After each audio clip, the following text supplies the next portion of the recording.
நம்ம வீட்டோட எலக்ட்ரிஷியன் இருக்காங்க, வீட்டோட எலக்ட்ரிஷியன் வேலை செய்வாங்க. இப்போ நீங்கள் சொல்லுங்க, உங்களோட மற்ற ப்ராஜெக்ட்ஸ்க்கும் இதுக்கும் என்ன வித்தியாசம் இருக்கு? என்ன எப்படி இது எப்படி வால் கட் பண்ணி கேட்குறீங்களா? கட் பண்ணுறீங்கன்னு சொல்லி கேட்குறீங்களா? அதான் மற்ற பில்டிங்க்கும் இது வித்தியாசம் பார்க்குறப்ப பார்த்தீங்கன்னா, இது ரொம்ப ஸ்ட்ராங்காக இருக்க மாதிரி இருக்குது. உடைக்கிறது கொஞ்சம் கஷ்டமாக இருக்குது. கஷ்டமாக இருக்குதுங்க. அப்புறம் பார்த்தீங்கன்னா, அதான் மற்ற மற்ற வீட்டில் உடைச்சோம்னா ஒரு 2 இதில் உடஞ்சிருங்க. இதுனா கொஞ்சம் லேட் ஆகுதுங்க.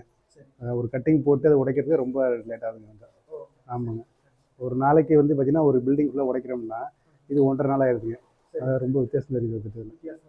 ஆமாங்க. லைட்டாக இப்படி வச்சு இப்படி பண்ணாலே உங்களுக்கு வந்துட்டு பார்த்தீங்கன்னா அந்த பேர்ந்துட்டு வந்துருங்க. இதில் பார்த்தீங்கன்னு வச்சுங்க, நீங்கள் வந்து நல்லா ஃபோர்ஸ் பண்ணி அழுத்தினா கூட உங்களுக்கு அந்த அளவுக்கு உடையாது வந்துட்டு. நல்லா இதாக இருக்கும் வச்சு பார்த்தா. நம்ம வந்து சுற்றி ஒழிச்சு அடித்தா மட்டும்தான் உடையும் வந்துட்டு. மற்ற இதெல்லாம் வந்துட்டு பார்க்குது.